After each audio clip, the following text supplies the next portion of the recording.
new schools. So this is an example. This is a real example. We bought a site in Pukekohe West. So we knew again from the unitary plan that Pukekohe was going to be a satellite town, and that there was quite a lot of future urban zone in Pukekohe. So actually the Ministry of Education bought a site here many years ago, and then it sort of sat there and we weren't quite sure was the housing development going to happen or not.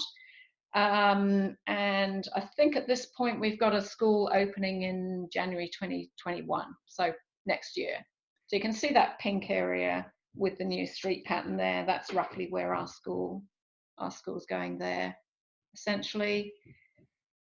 And again, we're tweaking the enrolment schemes so that we don't, so that we get kids in the right place.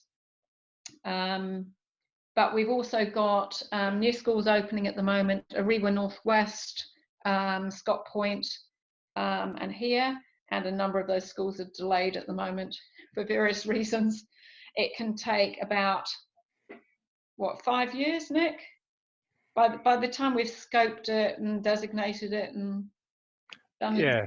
Yeah, it's a scary amount of time. It takes longer and longer to negotiate the purchase even of the land.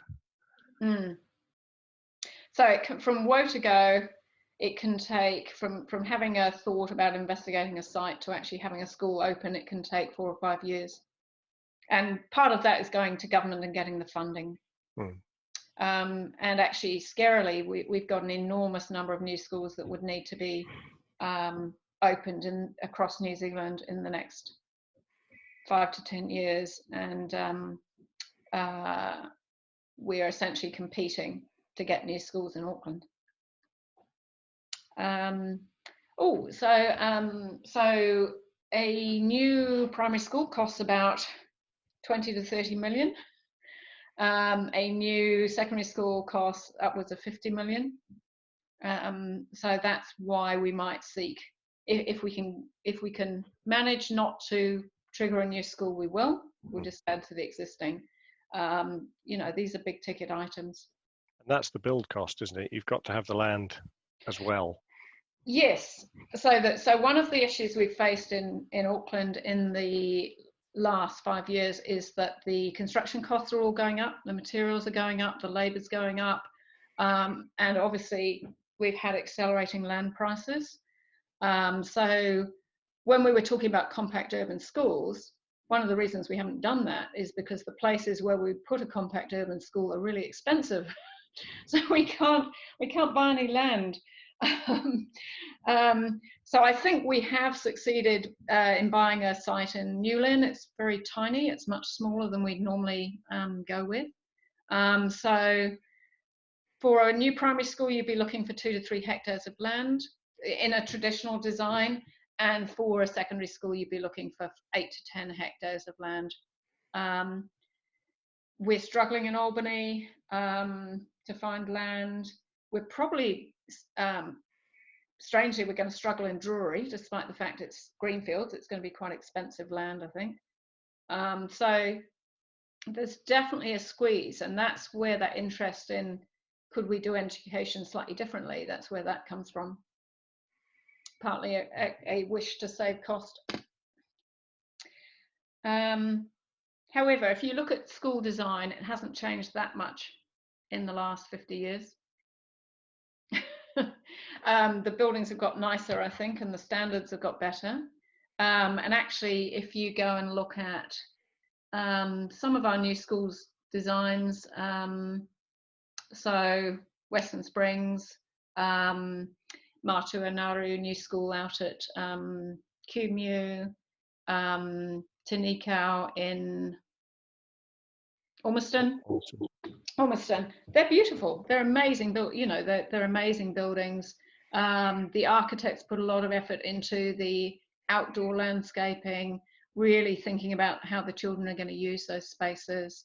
They're all flexible learning design so that they can be used for different purposes. You can move all the furniture around.